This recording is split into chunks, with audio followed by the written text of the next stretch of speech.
শুধু বিএনপি নিয়েই কথা। বিএনপি তো গালাগালি করেছে, আরেকটু গালাগালি করার সুযোগ পাইল আর কি। আগে তিনজন মুরব্বী নিয়ে কথা, মুরব্বী নেতা নিয়ে কথা, আগে মাপছে আনি প্রত্যেকের শ্রদ্ধাভাজন রাজনীতিবিদ। প্রথমে মির্জা ফখরুল ভাই কইছেন ইউনূস সাহেব দয়া কইরা তাড়াতাড়ি নির্বাচনটা দেন। আর সরকারকে ইউনূস সাহেবকে বলতেছি আপনিও দয়া করে এটা তাড়াতাড়ি করেন। তাড়াতাড়ি করলে কি হবে, জনগণ ভোট দিয়ে তার নিজস্ব সরকার তৈরি করতে পারে। দেখেছেন সুর নরম হয়েছে, কি হুঙ্কার দিচ্ছিল বিএনপির লোকজন। 3 দিন আগে গেছিল নির্বাচনের দাবিতে মাঠে নামিচ্ছে বিএনপি, আন্দোলনের হুমকি দিছিল বিএনপি। করেন আন্দোলন, ঈদ তো গেছে, করেন আন্দোলন, নাকি সামনের ঈদের পরে করবেন। এই হুঙ্কার আবার ইন্ডিয়ান পত্রিকা আসে, দেখেন কি লিখেছে। ভোট কবে পরিষ্কার বলুন, বাংলাদেশ যেন গাজা না হয়। সংস্কারের দোহাই দিতেই ইউনূসকে তোপ বিএনপির সাফ কথা, এদেশের মানুষ নিজস্ব সরকার দেখতে চায়। দেখি যাও ইন্ডিয়ান পত্রিকায় কি হেডিং দিছে। ইন্ডিয়ানদের নির্বাচন নিয়ে এত কুরকুরে নি কেন বলেন তো? আমরা যদি আমাদের আক্কেল কাজে লাগাই, ইন্ডিয়া জিন্দেগিতে এমন কিছু বলবে না বা এমন কিছুতে সাপোর্ট করবে না যাতে বাংলাদেশের মানুষের ভালো হবে।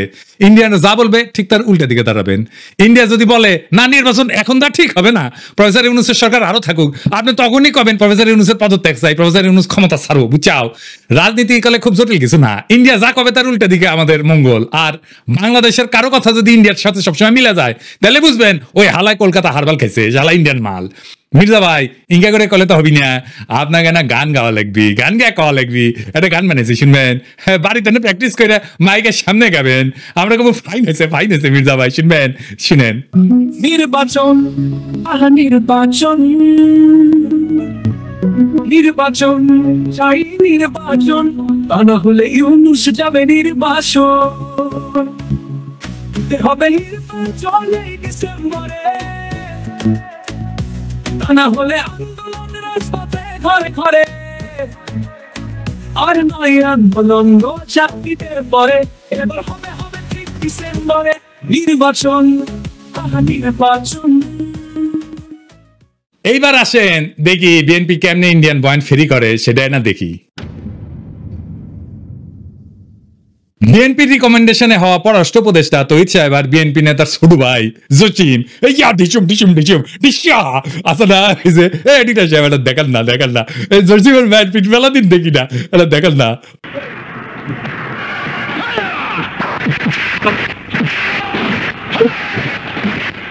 দেখি যাও ক্যাংকা হিরোইনছি জসিম কইল যে 1971-এর জন্য পাকিস্তানে ক্ষমা চাইতে হবে। তো এটা তো আমি আর ইন্ডিয়ান বয়ান। তো এই পানি পড়া সে কই থেকে আসিছে? ইন্ডিয়া থেকে আসিছে, তাই না? সে একই পানি পড়া মির্জা ফখরুল সাহেব পাইছেন, দেখেন উনি কি বলেন। পাকিস্তান সেনাবাহিনী সেই হত্যাযজ্ঞ করেছিল, তার জন্য আজ পর্যন্ত কিন্তু ক্ষমা চায় নাই। গণহত্যা করেছিল, লক্ষ লক্ষ মানুষকে হত্যা করেছিল, তার জন্য পাকিস্তান এখন পর্যন্ত কিন্তু বাংলাদেশের কাছে ক্ষমা প্রার্থনা করে না। উনি মনে করেন পাকিস্তান ক্ষমা চায় নাই, অথচ আমরা জানি তিনবার রাষ্ট্রীয়ভাবে পাকিস্তান ক্ষমা চাইছে। একবার মন্ত্রী পর্যায়ে, একবার প্রধানমন্ত্রী পর্যায়ে, আরেকবার রাষ্ট্রপতি পর্যায়ে। তো উনি তো বাংলাদেশ সরকারের মন্ত্রী ছিলেন, সে সময় ওনার মনে হয় নাই যে উনার পাকিস্তান তো ক্ষমা চায় নাই। এখন কেন বলেন? কারণ ইন্ডিয়া বুঝেছে আমরা তোমার ক্ষমতা এনে দিচ্ছি, এমনি তো হবে না, খরচাপাতি আছে। আওয়ামী লীগ যে সার্ভিস দিত সেটা দাও। কি সার্ভিস? আপনা মির্জা ফখরুল কইছে পাকিস্তানকে বাম্বু দিবা, ইন্ডিয়া কইছে, তো উনি বাম্বু দিলেন। আচ্ছা এবার বলেন তো এই দল পাকিস্তানের সাথে স্বাভাবিক সম্পর্ক করতে পারবে? ইন্ডিয়া যে ফ্যাসিবাদ চালাইলো কোনোদিন কইছে বিএনপি ইন্ডিয়া ক্ষমা চাইতে? নাকি বলবে জিয়ারে তখন করেছে তাই না? এটা কোনোদিন বলিছে? বলে নাই। কিন্তু ইন্ডিয়া আমাদের বন্ধু দেশ বলতে বলতে মুখে ফেনা তুলে ফেলিছে। দেখেন ভারত আমাদের প্রতিবেশী, সবচেয়ে বড় প্রতিবেশী, আমাদের বন্ধু। আমাদের যুদ্ধের সময় 1971 যুদ্ধের সময় আমাদের সহযোগিতা করেছিল। আমরা ভারতের কাছে সবসময় প্রত্যাশা করি যে ভারত বাংলাদেশের মানুষের পাশে দাঁড়াবে।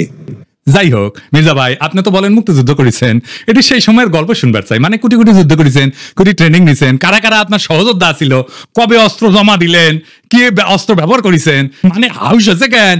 পাকিস্তানের উপরে যেমন বিলা আপনি তো মনে লয় যে সখানিক পাকিস্তানি আমি জয় বাংলা করেছে না, না গল্প করবেন, হাউস আছে আমার কলে। ছবি ছবি কই মির্জা ভাই, আপনার উপরে না হেভি স্টাডি করেছি। কেন করেছি জানেন? আপনারা বোঝার জন্য স্টাডি করে পেয়েছি কি জানেন? না খারাপ কিছু কম না, আপনার লাইফ হিস্ট্রি কিন্তু ইন্টারেস্টিং। আপনি ঢাকা কলেজের ইকোনমিক্সের টিচার হিসেবে ক্যারিয়ার শুরু করেন, শিক্ষকতার ক্যারিয়ার। পরে ঠাকুরগাঁও কলেজে ইকোনমিক্সের অধ্যাপক ছিলেন, খুবই জনপ্রিয় টিচার ছিলেন, ছাত্ররা আপনার ক্লাস করার জন্য উন্মুখ হয়ে থাকতো, মাশাআল্লাহ। আবার অদ্ভুতভাবে আপনি বাংলাদেশ সরকারের পরিদর্শন এবং আয় ব্যয় পরীক্ষণ অধিদপ্তরের একজন অডিটর হিসেবে কাজ করেছেন। এই প্রফেসর হওয়ার পরে শিক্ষা বিভাগে আবার ডিজি আছিলেন। এমন সেলিব্রেটেড শিক্ষকের জীবন চাইরা অডিটর কেন হইলেন? এটা মিলাইতে পারি নাই। তাই আপনার জীবনের গল্প আপনার কাছ থেকে শোনার ইচ্ছা থাকলো, আমার ক্ষুদ্র ভ্রাতার ভগিনীরা আপনাদের কয়ে রাখি, কারো সম্পর্কে জানতে হইলে এইভাবে ডিক করবেন, খুঁড়বেন, তারপরে তাই আপনি ভালো তার ডিল করতে পারবেন। যাই হোক, এবার আরেক বিএনপির সিনিয়র নেতার নিয়ে আলাপ করি, আমির খসরু মাহমুদ। যে সরকার জনগণের ভোটে নির্বাচিত হবে তারা জনগণের কাছে দায়বদ্ধ থাকবে, জবাবদিহি থাকবে।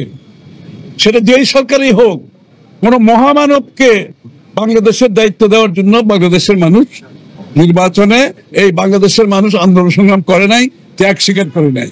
আর কোন মহামানব কোন দেশের গণতন্ত্রের সমাধান দেবে তার জন্য বাংলাদেশের জনগণকে অপেক্ষা করতে হবে, এটা বিশ্বাস করার কোনো কারণ নেই। আমির খসরু ভাই কইছে নির্বাচিত সরকার জবাবদিহি করবে জনগণের কাছে, কোন মহামানবকে ক্ষমতায় বসানোর জন্য বাংলাদেশের মানুষ আন্দোলন সংগ্রাম করে নাই, ত্যাগ স্বীকার করে নাই। উনি ত্যাগ স্বীকার করেছেন, ওনার ত্যাগ স্বীকারটা এটা দেখে আসেন।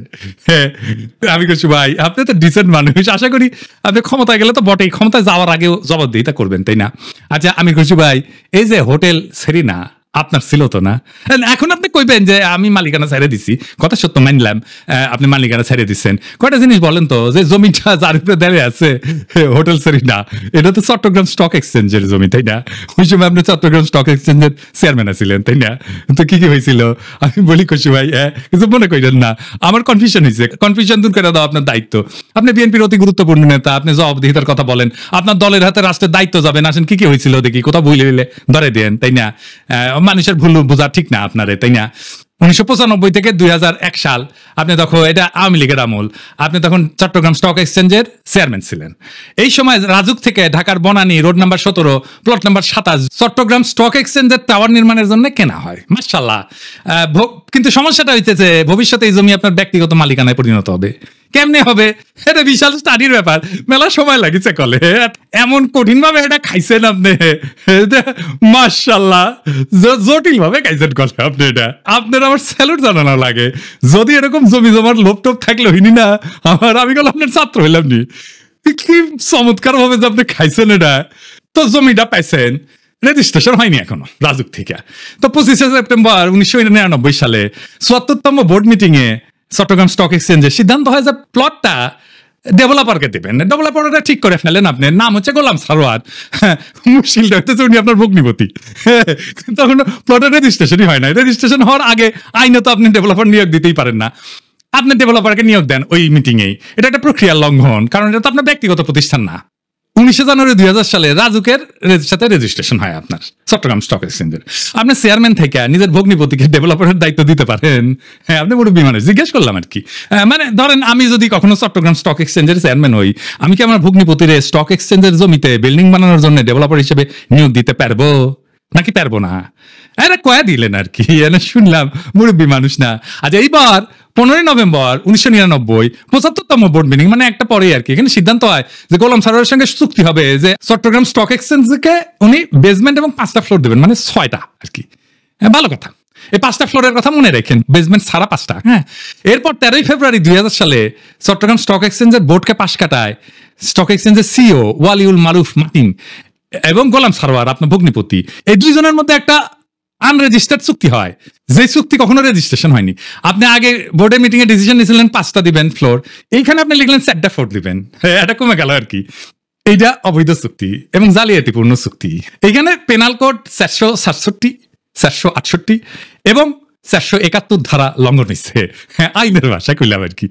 তো 74 এবং 75তম বোর্ড মিটিং এ গোলাম সারোয়ারকে ব্যক্তিগতভাবে ডেভেলপার হিসেবে নিয়োগের আলোচনা হয়, কিন্তু সিইও যে সিগনেচারটা করলো না যে 4টা মিটিং এ, ওইখানে হোটেল সারেনার মালিক হিসাবে তার সাথে এগ্রিমেন্টটা হইলো। সারিনাকে তখন হয়নি যখন আপনি বোর্ড মিটিং করেছেন, বুঝছাও? তো এই সিইও ওয়ালিউল মারুফ মার্টিন সে বোর্ড মিটিং উপেক্ষা করে সারিনার সাথে একটা চুক্তি করলো। সে কি পারে? হ্যাঁ, পারে না, তাই না? যাই হোক, স্টক এক্সচেঞ্জের তরফ থেকে আনুষ্ঠানিক বা বৈধভাবে সারিনাকে কোনো দায়িত্ব দেওয়া হয়নি, তাই না? হ্যাঁ, বোর্ডকে পাশ কাটায় যে আপনি সারিনাকে দায়িত্ব দিলেন, এটা আপনি পারেন না। এরপর 23 মে 2000 সালে গোলাম সারোয়ার মানে আপনার ভগ্নিপতিরে একটা পাওয়ার অফ অ্যাটর্নি দেওয়া হয় যাতে জমি বন্ধক দেওয়া, আর্থিক ক্ষমতা দেওয়া হয়, কিন্তু ওইটাতে আবার কোনো ফ্লোর বন্টনের উল্লেখ নাই। এই চুক্তিতে বোর্ড অনুমোদনেরও উল্লেখ নাই। 10 জুলাই 2000 সালে আপনি এবং ভাবি, আপনার স্ত্রী সারিনার 50% শেয়ারের মালিক হয়ে যান, কিনে নেন আর কি। কি টাকা দিচ্ছেন কে জানে। হ্যাঁ, ভগ্নিপতিকে রাস্তা তৈরি করে দিচ্ছেন, এখন নিলেন শেয়ার। 2010 পর্যন্ত হোটেলের মালিকানা ছিল আপনার। এইভাবে প্রাতিষ্ঠানিক সম্পদকে পারিবারিক ব্যবসায় রূপান্তর করে ফেললেন। এটা একটা জ্ঞাত ষড়যন্ত্র, ইংরেজিত কয় ক্রিমিনাল কনস্পিরেসি। ইংরেজিত যেহেতু কইছে ঠিকই কইছে। হ্যাঁ, 20 নভেম্বর 2004 সাল রেজিস্ট্রেশন হয় জমিটার গোলাম সারোয়ারের নামে। অদ্ভুত ব্যাপার। তবে দলিলে সম্পূর্ণ ভবনের উল্লেখ নাই, দামে ব্যাপক গড়মিল দেখানো হয়, এটি সরকারকে রাজস্ব ফাঁকি দেওয়া হয়। দলিলে প্রকৃত দাম না দেখানো পেনাল কোডের 420 সিটিং এই ধারার আওতায় পড়ে। এইবার ভবন নির্মিত হয়, আলহামদুলিল্লাহ। জিলাপি টিলাপি খাওয়া হয়, বিলার টিলার দেওয়া হয়। ভবনের অনুমোদন ছিল কত? 15 তলার। আপনি ভবনটা বাড়াইছেন কত? 20 তলা, 5 তলা এক্সট্রা। 12 হাত কাকুরের 13 হাত বিসি দেখেছি না, সেরকম 15 তলা অনুমোদিত বিল্ডিং এর 20 তলা হয়ে যাওয়া দেখলাম আমরা। এটা রাজুকের নিয়ম ভঙ্গ কইরা অবৈধ নির্মাণ, নগর উন্নয়ন আইনের গুরুতর লঙ্ঘন। আর চট্টগ্রাম স্টক এক্সচেঞ্জের 4টা ফ্লোর পরে এটা কমায় 4টা করা হয়েছিল না, সেটা আসলে যে অতিরিক্ত ফ্লোর বানায় 2টা থেকে দেওয়া হয়েছে। মানে মাছের তেলে মাছ ভাজিছেন, পুরা বিল্ডিং আর জমিন মালিক হয়ে গেছে আমির খুরশিদ মাহমুদের পরিবার। বুঝিছাও? মজার এই দারুণ চালাকি কইরা এমন একটা জায়গায় আপনি সম্পদ বানাইলেন, কি ফাইন সিস্টেম কইরা। আচ্ছা, খালেদা জিয়া এতিমখানার টাকা সরান নাই, টাকা ব্যাংকে ছিল, কিন্তু উনি নাকি নিয়ম মানেন নাই, তাই উনারে জেলে নিল হাসিনা। আপনার নামে কেন কোনো মামলা হইল না? আপনি তো বলেন আপনার মালিকানা নাই। মালিকানা ছিল তো ওই সময়, এক সময়, তাই না? ওই মালিকানা কি আপনি নিতে পারেন? আপনি ডিউ ডিলিজেন্স করেছিলেন? করেন নাই। আপনি জানতেন না 15 তলার পারমিশন নিয়ে 20 তলা বানানো হয়েছে? হ্যাঁ, তা তো শেয়ার কিনেছেন। আপনার তো ডিউ ডিলিজেন্সে ধরা পড়ে যাওয়ার কথা। এই সারিনাতেই তো আপনি আবার ফার্মের বাসায় দান্দিক বোকা চোদাদের নিয়ে মিটিং করেন, কমিউনিস্টদের নিয়ে। ইনভেস্টমেন্ট সামিটের টাইমে মিটিং করেছিলেন। আপনার কি প্রফেসর ইউনূসকে জবাব দিতে কথা বলা মানায়? আমি খুশি ভাই। হ্যাঁ, আগে দেখতাম মানুষ রাজনীতি করতে এসে গরিব হয়, বাংলাদেশে দেখতেছিস খালি সবাই বড় লোক হয়, বড় লোক হয়, বড় লোক হয়, টেকায় খালি টেকা। আমির খুশি ভাই, এটা সমস্যা কি? সমস্যা হচ্ছে টেকা কামানোর জন্য রাজনীতি যদি কেউ করে, তার মাথার তো খালি টেকা আর ধান্দা ঘুরবি। রাষ্ট্র তো একটা হিউজ রিসোর্স, তাই না? ওই রিসোর্সের মালিকানা নেওয়াটাই কি রাজনীতি? আপনি তো রিক্সাওয়ালা, ঠেলাওয়ালা, গার্মেন্টস শ্রমিক, বাস শ্রমিক, কৃষক, ক্ষেতমজুর, ক্ষুদ্র ব্যবসায়ীর কথা ভাবতে পারবেন না। দল মূর্খ সদাদের পাইবেন, আইসা গালাগালি করবে। শীর্ষ নেতারা মেদিনীপুরের ভাষায় কথা বলবে, আর মূর্খ সদাদের আইসা আমার মালওয়ান করবে, গালি দিবে। সব আর্কাইভ করা আছে। ইলেকশনের আগে গালির কোলাস করে কোন নেতার সাথে ওই মূর্খ সদা ছবি তুলিছে, সেগুলো দিয়ে এপিসোড বানাবনি, মিলিয়ন মিলিয়ন দেখে দেখবি, ফ্রি ক্যাম্পেইন করে দিব। আমি কিছু ভাই, আমি তো আমার শেষ হয়নি কথা, এটা কেস স্টাডি লিখেছি আপনার সারিনা কেলেঙ্কারি দিয়া। এই কিচ্ছা একাডেমিয়াতে ঢুকে দিব, খালি আওয়াজ দিচ্ছি না, আমার কথাবার্তা হয়ে গেছে কলে পাই না। কেস স্টাডির নাম দিচ্ছি কি জানেন? The hotel Sarina controversy, conflict of interest and abuse of power in Bangladesh. এটা মেলা জায়গায় পড়ানো হবি, এটা কর্পোরেট গভর্নেন্সে পড়ানো হবি, কনফ্লিক্ট অফ ইন্টারেস্টে পড়ানো হবি, ম্যানেজমেন্টে পড়ানো হবি, পলিটিক্যাল সায়েন্সে পড়ানো হবি। কোনটি না, কতগুলো জায়গায়। আর দিন সাথে যাবি ফাইনাল করার জন্য, আপনি বিখ্যাত হয়ে যাবেন। কইছিলাম না আমাকে লেরো না, কাকে লেরতে কাকে লেরে ফেলেছেন। এবার মির্জা আব্বাস ভাই, মির্জা আব্বাসে ভাবিছিলাম কিছু কমু না, এরে ওরে দিয়া মেসেজ পাঠায়, আমি যেন আর কিছু না কই, আমি যেন তারা না ধরি। আবার নিজে তার দলের কর্মীদের লালায় দেয়, কয় নাকি সোজা হয়ে যাবো। শুনেন, আপনার ফেসবুক চালান নাকি? চালান, জবাব দেন না কেন? জবাব নাকি ফেসবুকের মধ্যে উল্টো পাল্টা কথা রাখে, জবাব দিয়ে নিয়ে এগুলা সোজা হয়ে যাবে। মিথ্যা কথা বলবেন, অপপ্রচার করবেন, অপকথা বলবেন, কথা বলবেন, কুকথা বলবেন, একটা মানসিক চরিত্র হরণ করবেন, এগুলো কি ভাই? আমরা রাজনীতি ছেড়ে দেবো, আপনারা একটু দেশে আসেন। আপনাদের অনেক জ্ঞান, আপনাদের অনেক বুদ্ধি, আপনাদের জ্ঞান বুদ্ধি আমাদের অনেক প্রয়োজন। আপনারা দয়া করে দেশে আসেন, বুদ্ধি দেন, কথা বলেন, কাজ করেন, মেনে নেব। আমরা রাজনীতি করবো না, আপনারা আসেন না। দেশে আসেন, দেশে আসেন, এই কথাটা আপনার দলের ভারপ্রাপ্ত চেয়ারপারসনরা কইতে পারেন না? আমি কি দেশে গেলে আমরা প্রাইম মিনিস্টার বানাবেন? ভারপ্রাপ্ত চেয়ারম্যানরা তো প্রাইম মিনিস্টার বানাবেন, আমারা তো বানাবেন না। দেশে আমারে ডাকেন কেন? উনারে ডাকেন, কয়দিন আগে কইছিল না সংস্কার করলে ছুঁড়ে ফেলে দিবি, আবার কি কইছে? আমি কখনো কই নাই। 2 দিনে কথা ঘুরে ফেলছে। কে সোজা হয়ে যায় দেখি চাও কে সোজা হয়। হ্যাঁ, দেশে দাগ ইচ্ছে যে ভাবিচ্ছে যে দেশে গেলে দাবরানি দিবি, আমার দাবরানি কেমনে দিবি জানেন? এই যে তার দলের নেতা স্কুল শিক্ষকের কলজা টেনে ছিঁড়ে ফেলাতে চায়, দেখি চাও। তোমার সেনো তুমি সেনো চলো তোমার খারাপ নিশ্চিন্ন করে দেবো তো আমার কি বলেন কথা বলো তুমি সেনো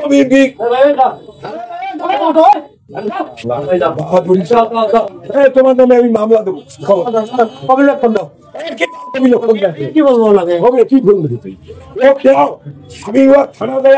আমি ওখানে ইসরায়েল লিখবো, লিখি ওকে অ্যারেস্ট করে দিয়ে তারপরে আমি আসবো। কুড়িগ্রামে কি কয়, ক্ষমতা না আসতে আসতেই এই শুরু করেছেন। ক্ষমতা গেলে কি করবেন এটা পাবলিক জানে। আপনাদের তো উন্নতি হইতেছে না, ক্রমাগত অবনতি হইতেছে। দুঃশাসন শুরু করলে আবার লড়াই শুরু করুন। দেশের মানুষকে তো আর অরক্ষিত রাখা যায় না। মির্জা আব্বাস ভাই, আমি সোজাই আছি, কিন্তু আপনারা একেবারে ফ্ল্যাট করে দিব, একেবারে হুতায় দিব, উঠবার পারবেন না এই বুড়া বয়সে। আপনি কল্পনা করতে পারতেছেন না আপনারা আমি কোন দিক দিয়ে ধরবো। মিছা কথা আমি কইছি, কোন কথাটা মিছা কইছি কইবেন? হ্যাঁ, কোন সেক্টরে মুক্তিযুদ্ধ করেছেন, কার সাথে যুদ্ধ করেছেন? আমি নানাভাবে ক্রস চেক করিয়া কইছি আপনি বালের মুক্তিযুদ্ধ করেছেন, মুক্তিযুদ্ধের নামে মিথ্যাচার করেছেন। দিন বদলাইছে মির্জা আব্বাস ভাই, শেরের উপরে সোয়াশের আছে।